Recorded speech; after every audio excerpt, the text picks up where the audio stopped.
It's The World This Week, 7 days, 4 Paris-based correspondents, 1 hour. The World This Week in partnership with the Daily Beast. Daily Beast foreign editor Christopher Dickey is with us. How are you, sir? Good. Enjoying the weather. Yeah, it's been raining a little bit. All day long. Yes. With us as well, Ulrike Kollermann, producer for German television. Guten Abend. Wie geht's? Danke. All right. Also joining us, I say 4 Paris-based correspondents, but we have not been graced by Ayşegül Sırt's presence in a long while. Wow. I like to know that you have missed me. We have indeed. All right, and we have another out-of-towner with us. Both you and Stuart Patrick have been attending the Paris Peace Forum. Stuart Patrick, director of the of Global Governance, I should say, the Council on Foreign Relations. Not world government. Not yet. And you're the author of The Sovereignty Wars, Reconciling America with the World. Just out? Just out, yes. All Thank right. you so much. Well, thank you for joining us. The World This Week on Facebook and Twitter, hashtag World This Week. So, how are those hearings going? The committee will come to order. Good morning, everyone. This is the first in a series of public hearings. The committee will That be was holding Wednesday, the gavel sounding on the start of the public process of the U.S. House of Representatives impeachment inquiry. The first 2 witnesses to testify against Donald Trump in his dealings with Ukraine were diplomats. This Friday, it was the turn of the U.S.'s fired ambassador to Kiev. you or any of your colleagues. I was shocked and devastated that I would feature in a phone call between 2 heads of state in such a manner where President Trump said that I was bad news to another world leader and that I would be going through some things. So it was a terrible moment. A person who saw me actually reading the transcript said that the color drained from my face. I think I even had a physical reaction. Christopher Dickey, a different tone, you could say, this Friday to what we witnessed on Wednesday. Well, I think so. I think she was by far the most sympathetic witness, even though she couldn't speak to a lot of the material facts that exist in this case. I think the sense that she was a victim of the manipulations of Giuliani and President Trump was very strong indeed. And I think the clip you just played is probably the clip that everybody will be playing again and again about what it was like to read that transcript, which, by the way, President Trump insists was a perfect conversation.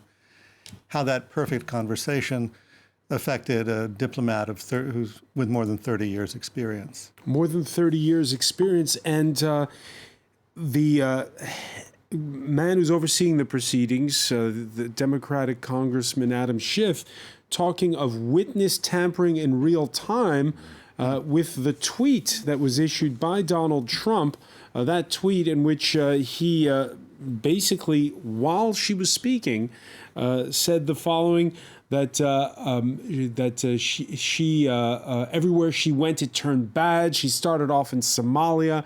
How did that go? Then fast forward to Ukraine, where the new president spoke unfavorably about her in my second phone call.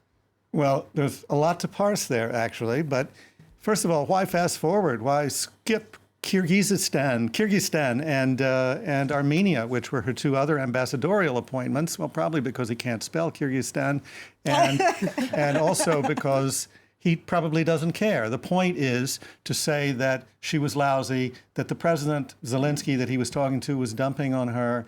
The fact is, if you read the transcript, and this is why we keep going back to it, this perfect transcript, it's so obvious that Zelensky is desperate in that conversation to say anything he can to please Donald Trump.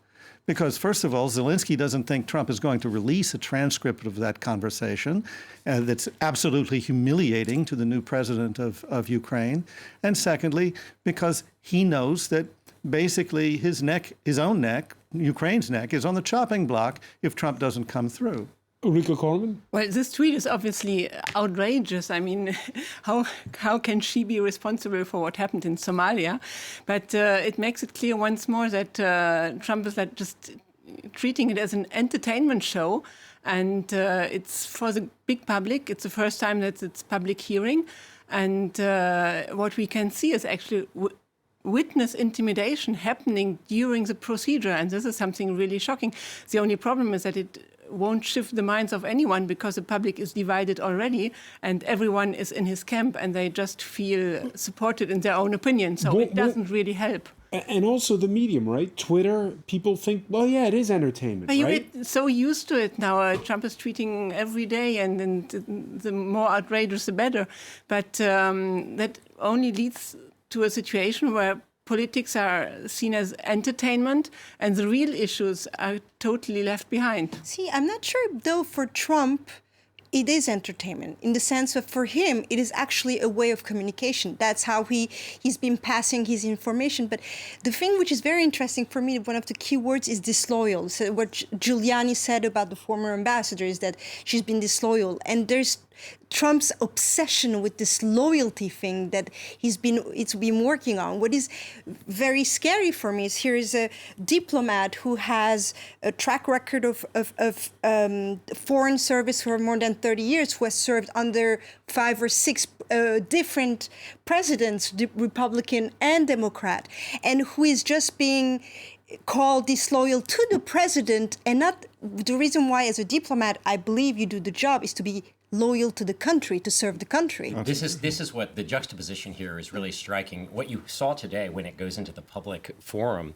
is it's no longer just the president telling his story or accusations being made behind closed doors. What you saw was a juxtaposition between a president who is abusing power and is governing by tweet versus a Washington establishment in the finest sense of people who are professionals like Arthur Kent, like Bill Taylor, the former ambassador, acting ambassador, and then, of course, the fired ambassador. I worked with Bill Taylor quite closely for a couple of years when he was managing Afghan policy for the State Department. He's a man of incredible integrity.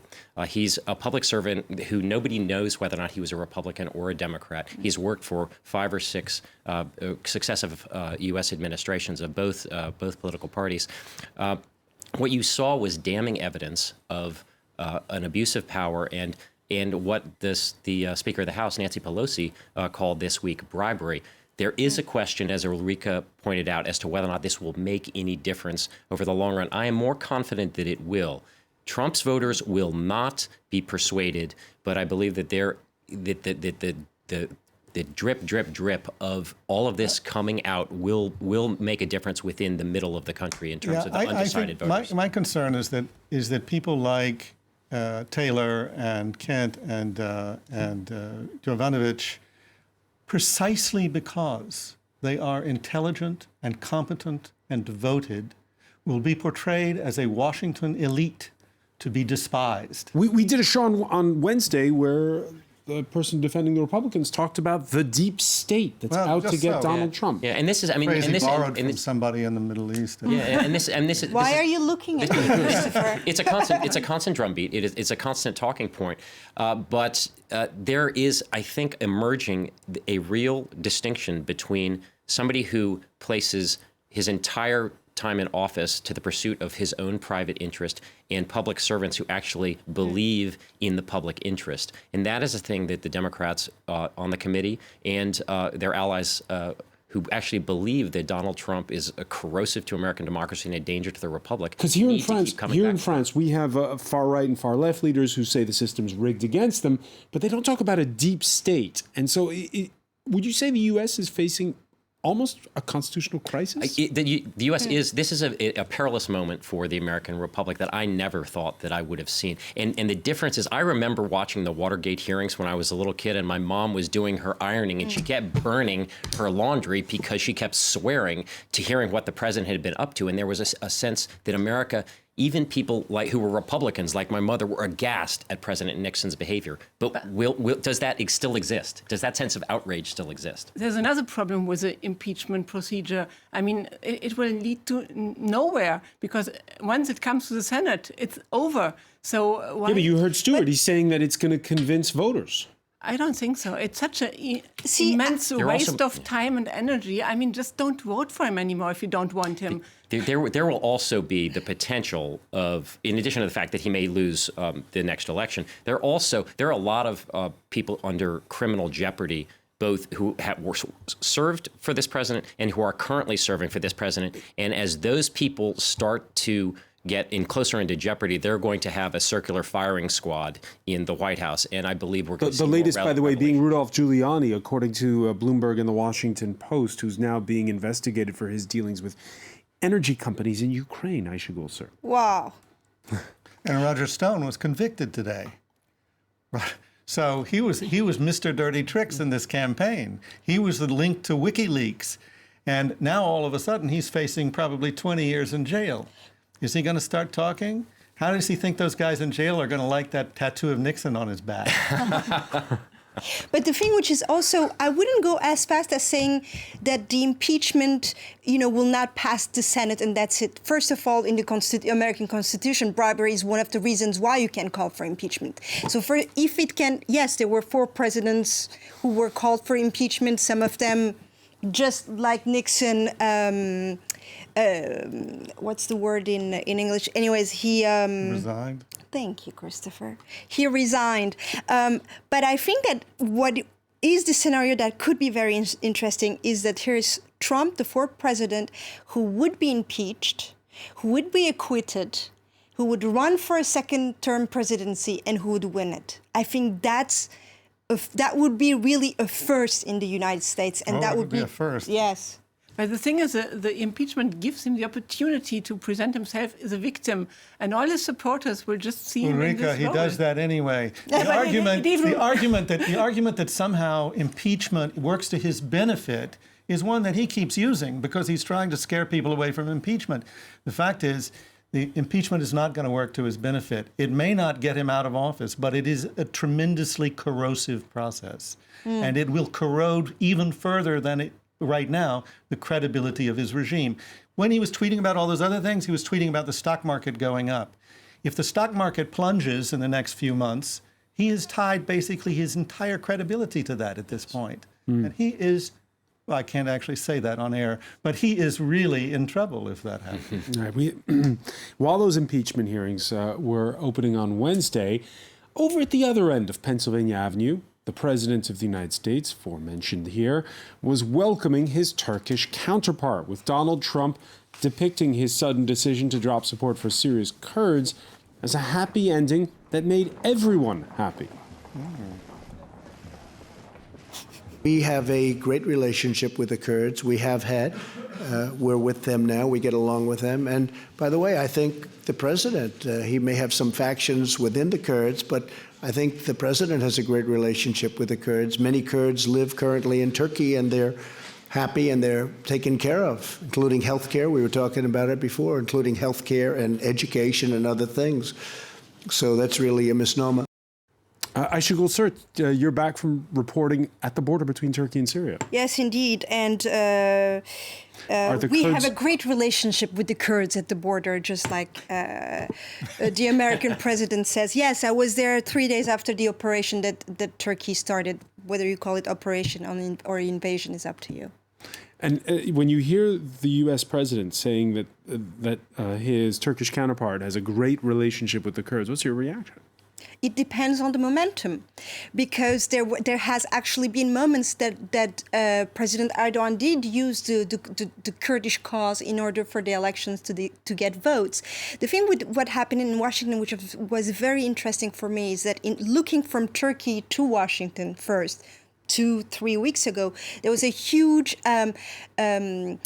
crisis over a letter. Over probably you'll remember, over a famously, incredibly, literally well-written letter by Trump to Erdogan saying, and I'm summarizing, "Don't be a tough guy, don't be a fool, I'll call you later." And that was about the operation. That was literally what he said. Exactly. Yeah. And the thing is that this, for Erdogan, has created almost that letter touched on his dignity, on his presidential. And yet here he thing. was in Washington. And he was in Washington. Why? In Turkey. Well, first of all, he had to serve to his base to say, hey, this man wrote this letter to me, this American, but you know what? Not only did I go forward with the operation, but plus I did go to Washington, I handed back the letter, and on top of it, I got great praising words from Donald Trump. And you'll remember back in 2016, there was those incidences when Erdogan came to Washington where people got roughed up by his. That's why we live on a daily basis. His security in Turkey. detail. Yes. How would you think this trip went?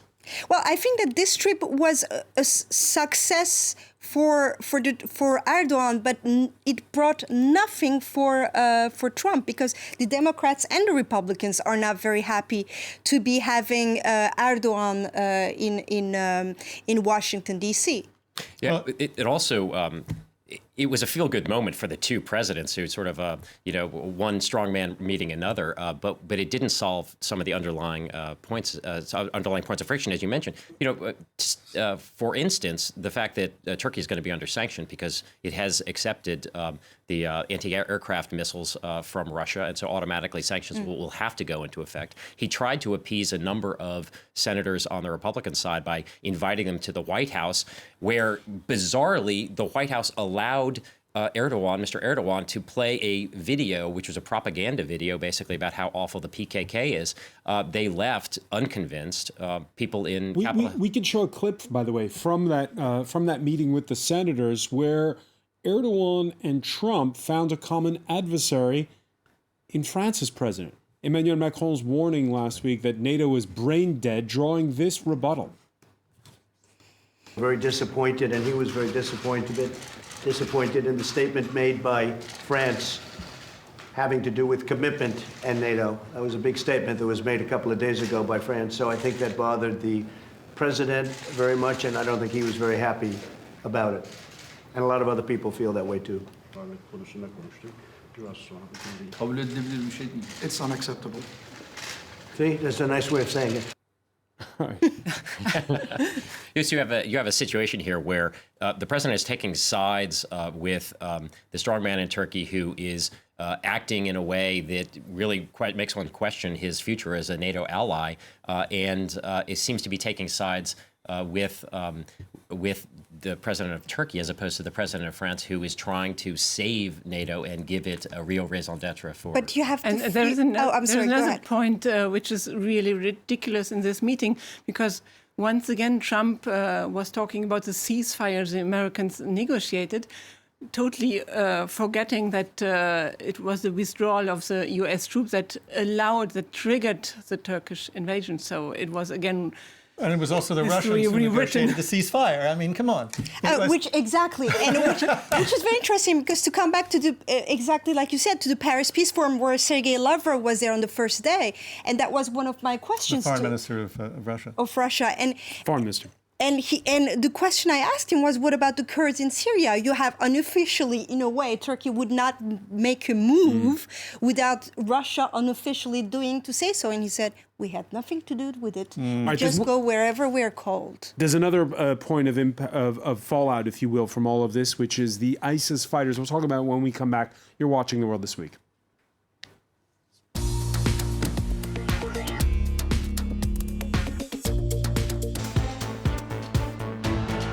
Welcome back, or welcome if you're just joining us. It's The World This Week. The World This Week in partnership with The Daily Beast. Foreign editor Christopher Dickey is with us. Welcome back as well to Ulrike Koltmann, producer for German television. We're in the company of Ayşegül Sert, freelance reporter, just back from the border between Turkey and Syria, you were saying. Alive. Oh, alive, yes, alive and well, which is good.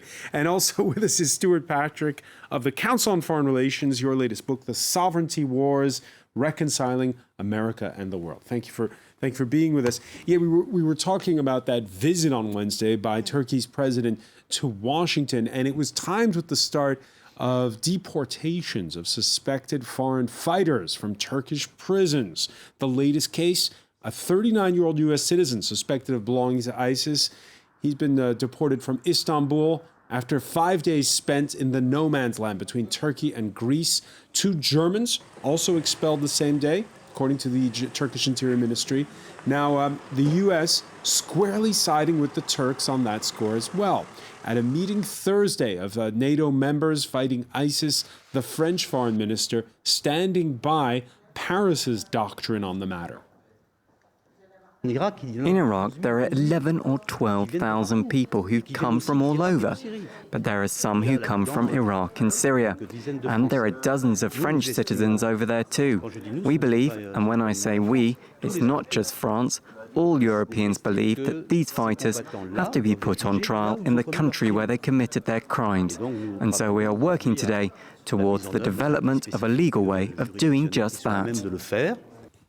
So he's talking in that specific instance, Christopher Dickey, about Iraq, but the French Foreign Ministry's official policy is the same when it comes to those in Turkey, when it comes to those in Syria.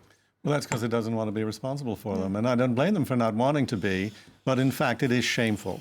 They've got to find a better approach than this. It's very much like what they did with immigration. Bravo. It's pushing everything off to somebody else. It's Turkey's problem. It's Italy's problem within the European Union. It's always somebody else's problem. Well, it isn't somebody else's problem. These are French citizens. They need to be dealt with by France. Same thing with the Germans?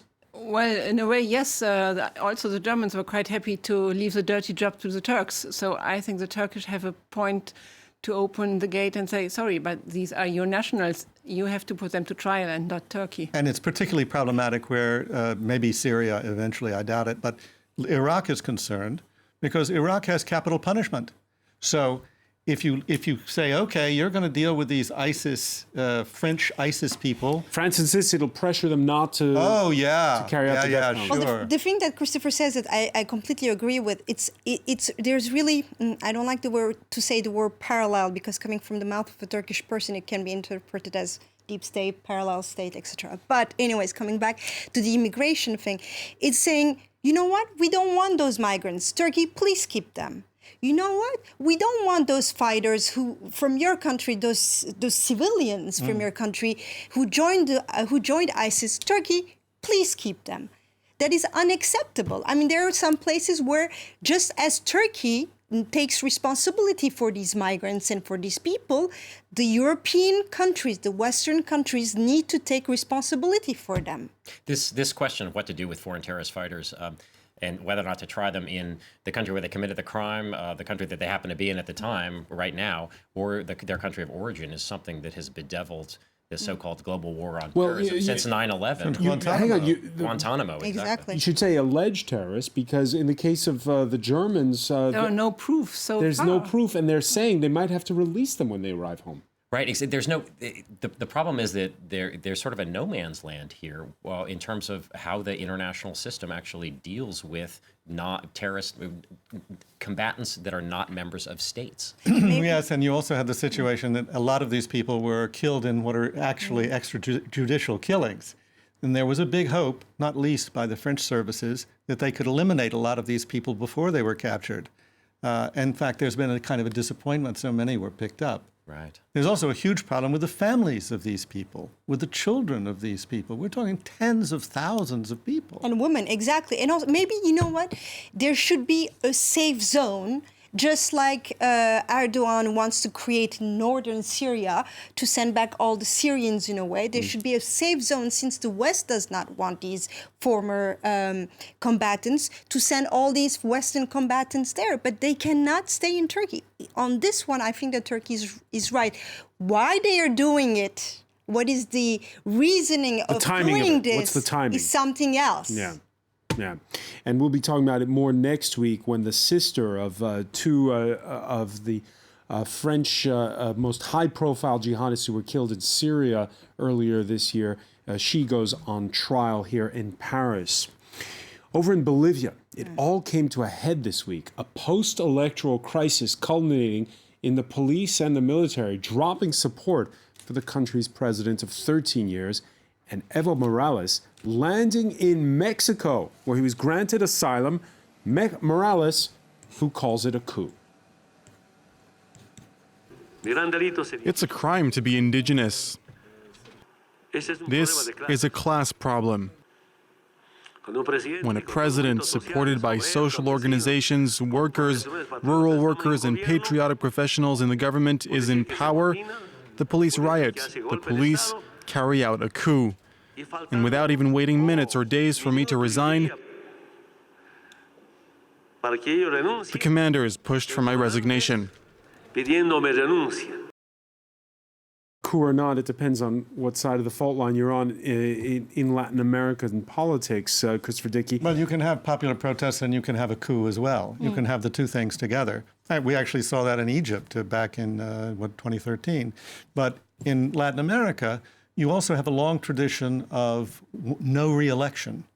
And although that's changed in several of the countries, the idea that he was going for a fourth term after manipulating the Constitution is, with courts that he had packed, is also very much what Daniel Ortega did. It's also very much what Nicolas Maduro has done. And you had a situation in Bolivia where people finally rose up and said, no, we're not going to do it anymore. And typically the army steps in and says, we're going to resolve this problem. Sorry, I think there should be also a universal law that passes. I'm full of ideas today.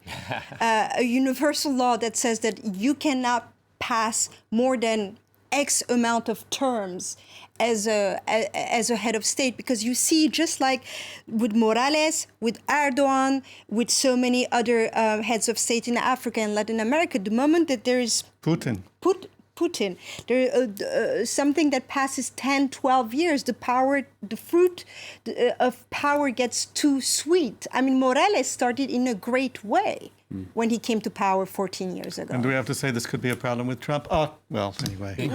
I think it's rather obvious it was not a coup, because he wasn't really ousted.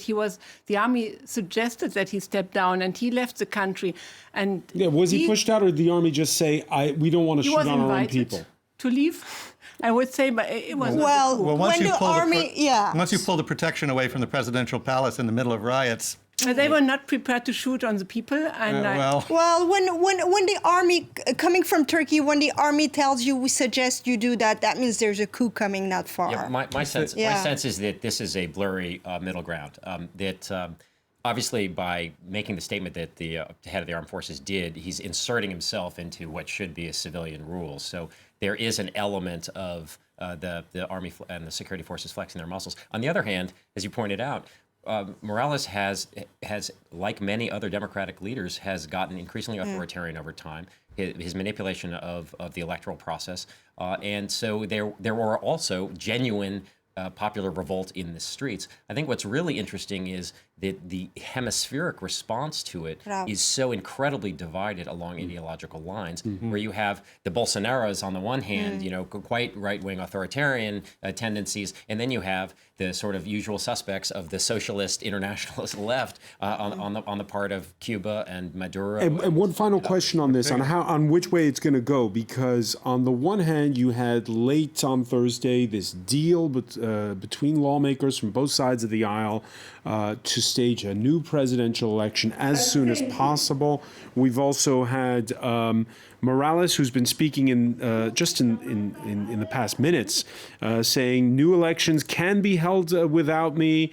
I don't know who the candidate's going to be from the left. I'd like to return as soon as possible once my resignation, or if my resignation is approved. And then you have this interim president who's saying, before we can finalize a deal on staging a rerun of the elections, there are strings attached. I would suggest to the Movement for Socialism Party that from now on, they have every right to participate in the general elections, but they need to start looking for a candidate. Evo Morales isn't qualified for a fourth term. That's why all of this upheaval has taken place. That's why there have been so many Bolivians in the streets. And she's gone further, Christopher Dickey, saying that he could face electoral fraud charges if he returns. So is it going to get better or worse? It could get better. I think it's certainly a hopeful sign that we haven't seen the generals step in and say, we're running the country now, we're presidents, or I'm president. But on the other hand, there's going to be this murky period. It's perfectly predictable after this kind of upheaval. But I'm not totally pessimistic about the future of Bolivia. I don't agree. I am more pessimistic. I think there's a vacuum of power, which is a big risk, because there are several good things of his presidency which risk to be wiped out totally. I mean, he was the first indigenous president in Bolivia, and he did a lot of things for the rights of indigenous people.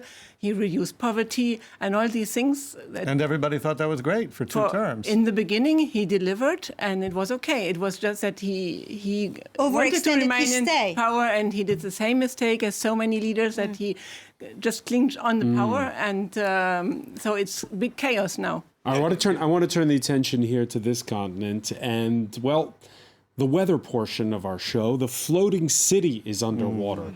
At high tide this Friday, the water level in Venice reaching 1.54 meters. Now that's a little bit less than Tuesday's high mark highest in more than half a century.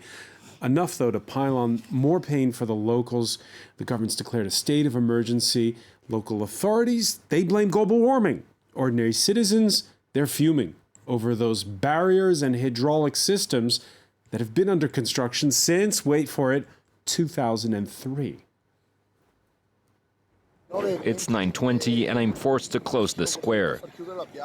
I'm giving the order to our local and national policemen. We are closing the square for the safety of the population. I think it could have been avoided if they fixed the mosses on time, but unfortunately due to the corrupt system that we have, is not, as you can see, is not happening.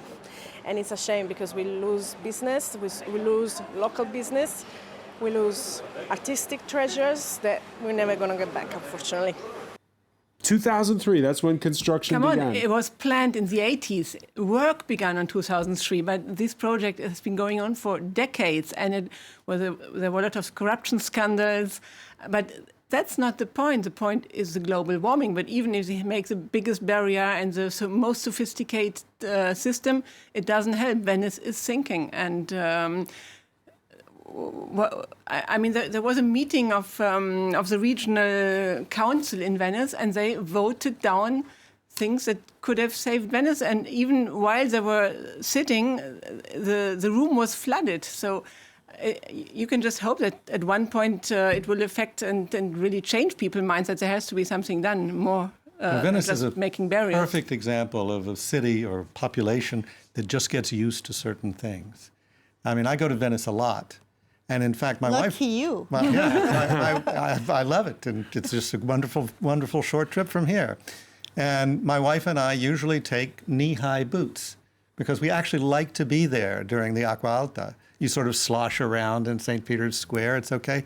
And everybody's prepared for it up to a certain level. But it's not Acqua Alta anymore. It's know, global Ulrika, warming. Exactly. I know. It's not, it's exactly what I'm saying. They get used to Acqua Alta. Right. They're not used to this. I mean, this is the shape of things to come. This is it's basically a bellwether here for, or a canary in the coal mine, I guess, to switch metaphors. It basically, on the most optimistic scenario, with global temperature rise of 1.5 degrees Celsius from industrial levels, the average temperature, the average sea level rise is going to be about 2 meters by 2100, and in many scenarios it goes much higher than that. So we are already seeing a sunny day flooding in Miami, Florida. We are facing, at least in the United States, the prospect of abandoning Norfolk Naval Air Station and Naval Base, which is the largest military base in the world. There are many parts of the world that are going to simply disappear. Much of Bangladesh. There was a recent report about how half of Vietnam will disappear, and the Pearl River Delta in China will disappear in the course of our lifetimes. So this is simply you can build some gates, and maybe that will save Venice and a couple of other places, but the rest of the world is not going to be so They're incredibly fortunate. disruptive too. The gates that they were going to build in Venice were going to completely destroy the ecosystem of the lagoons. So, and they're building dikes now around Manhattan because they don't want another Hurricane Sandy to flood all of lower Manhattan. It's incredible, but it's what people get used to, and that's the scary thing. And so when you have demagogues who basically are saying, you don't have to worry about this, you'll get used to this. There's no climate change. There's no climate change. I see where this is going. No, it's not unique to, what's his name? There are a lot of people who will say that. All right. Just as the long-awaited, award-winning film about France's Dreyfus affair hits screens in this country, fresh accusations against its 86-year-old director, Roman Polanski, picket lines outside the premiere Tuesday night, calling on filmgoers to boycott the film called J'accuse, An Officer and a Spy. Last week, a photographer and former model said the maker of such classics as Chinatown, Rosemary's Baby, and The Pianist beat and raped her when she was 18 back in 1975. The question is, do you boycott or not the film? I do. I do. I mean, It's not only the latest people accusing him of raping young girls. I mean, he is a convicted child rapist, and he wrote about it in his biography. So it's well known. It just has become kind of fashionable thing that when he was arrested in 2009, many artists supported him. But I think Me Too has changed a lot of things. And if you just compare it to a Catholic priest raping altar boys, no one is asking the question or saying it's been too long ago, don't talk about it anymore. I don't know, the Vatican said that a lot. I think people have to wake up in the cinema industry. I can't remember. A few days ago, Jean Dujardin, who is one of the actors, actually, who is the main actor on J'accuse of Polanski, said, I'm kind of getting tired of hearing these stories. And I wanted to tell him, get used to it, because this is how it's going to be after Me Too. Because for so long, these women and these issues have not been put to the priority list that they should have been put to. Whether you boycott the film or not, that's, I think, up to you. Whether you separate the artist and the work is also... Because there have been debates all over the French news channels about that. You separate the artist from the work. But because this is a very French specificity, in the sense of the art is put on such a pedestal in France that the moment that there's the artist, you don't touch it. The moment that it's women's issues, you don't touch it. But it's time to do it. I have to say, for decades, there was this sort of artistic and not just French sort of defense of Polanski, and often coupled with a degree of sort of sense that, well, Americans, they're a bit prude when it comes to matters of sex. But the fact is, he raped a 13-year-old girl, and there's no way that consent can be given if you are a 13-year-old girl. So my level of sympathy for Mr. Polanski is quite modest. Now, I think it is a personal decision as to whether or not one boycotts this film. I'm heartened by the fact that, from what I gather, the League of French film producers have suggested a new standard where anybody who has been convicted of this sort of a crime or has been indicted of this sort of a crime will either be sort of they will no longer be part of this group, or they will have their membership suspended. Christopher Dickey? Well, this question of art versus the personality or actions of the artist goes back at least to Diderot and Rameau's nephew. I mean, it's really deeply embedded in French culture. So it's not surprising to see it come up here. Also, I mean, I can't unsee Chinatown or Rosemary's Baby, which are great movies. Yeah, that's all true. And it has changed because of the Me Too movement. The environment has changed because of all this. And I'm not, for a moment, excusing creepy old Roman Polanski. And I mean, look at his early films. Look how obsessed and weird they were. Rosemary's Baby. I would be interested in watching that movie, but I'm not going to pay for it. Maybe I'm going to pirate it somewhere. So I had a friend. I had a friend suggest to support the film industry, buy a ticket for another movie, and then sneak into it. I think that's a good point, but it's not a French thing. Also, look at the game. Look at the game that Polanski is playing here. He makes a film about the Dreyfus Affair, a famous incident of anti-Semitism in France, a seminal issue. Absolutely. It's named after Zola's book, J'accuse. So it's an idea. I'm fighting the good fight with this film against anti-Semitism, against prejudice, against all these things. And oh, by the way, I raped a 13-year-old girl, but let's not talk about that. With that, we shall conclude. Unfortunately, we're out of time. I want to thank Christopher Dickey. I want to thank Aisha Gulserd. I want to thank as well Stuart Patrick, Ulrika Kolterman. Stay with us, though. Media Watch is next.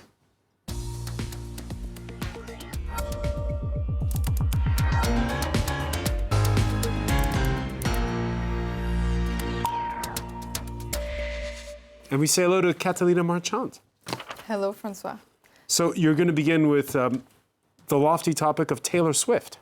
Yes, so one of the top stories trending on social media today is regarding this post made by Taylor Swift last night, where she is disputing the rights to her first 6 albums. She is saying that right now, my performance at the AMAs, which is the American Music Awards, the Netflix documentary, and other recorded events I am planning to play until November of 2020 are a question mark. So she is saying that the reason behind this is that she is not being allowed to use some of her older hits that made her famous. She's not being able to use this music during her performance in the American Music Awards and the Netflix documentary. Is she going to become the artist formerly known as Taylor Swift? Yeah, because we had that with Prince, right? We never know, but she said she's being blocked by her former executives, Scooter Braun and Scott Borchetta, who are executives in her former label, Big Machine. And they have already responded to Taylor Swift's statement, saying that as Taylor Swift's partners for over a decade, we were shocked to see her Tumblr statement yesterday based on false information. And they also said that at no point did we say Taylor could not perform on the AMAs or block her Netflix special. In fact, we do not have the right to keep her from performing anywhere. And how's it looking in the court of public opinion on that? So this Taylor Swift is known for using the court of public opinion. Obviously, she does have 85 million followers in Twitter alone. So lots of fans that created this hashtag, I stand with Taylor. As she said, a man is allowed to react, a woman can only overreact. But then there are people that are not so supportive to her cause. We have this conservative political commentator, Candace Owens. She says, Taylor Swift is one of the most vicious examples of toxic feminism today. When she wants something, she uses the court of public opinion and a oppressed victim narrative to convince her young fans who don't understand how the business works to apply pressure to her enemies. So that's quite a strong statement as well. All right, a story that's going to continue to run. You're also looking at a picture posted by another powerful woman. Yes, so this was a picture posted yesterday by Christine Lagarde. She is the president of the European Central Bank. Frankfurt's newest resident. Can you guys notice something different in this? Can you guys notice She's something not wearing in a this? tie. I'm just kidding. So she is the only woman among 23 men. I mean, women alive because there are 2 women in the canvases. But right on. So we do have this. He's a Brexit negotiator saying there are more women hanging in the pictures on the wall than sitting around the table. Other people were also pointing out at the fact that, they were pointing out the fact of the lack of diversity in the table as they were all white. Right. And then we were talking earlier about Venice. How much, because we here the jury came squarely down. This is a story about climate change, not a story about corruption at the city council level. Is that how it's playing out? Well, this was a post by one of the members of the council. He works in the in the environmental council for Venice, and here he was showing the pictures where he said the council flooded just moments after they rejected a plan on climate change. So here are the pictures he posted, and he said that this literally happened 2 minutes after they rejected the ruling. Wow. Mm-hmm. All right. Well, we'll continue to watch that story. Many thanks. I want to thank you, Catalina. I want to thank our panel once again. Thank you for joining us here in The World This Week.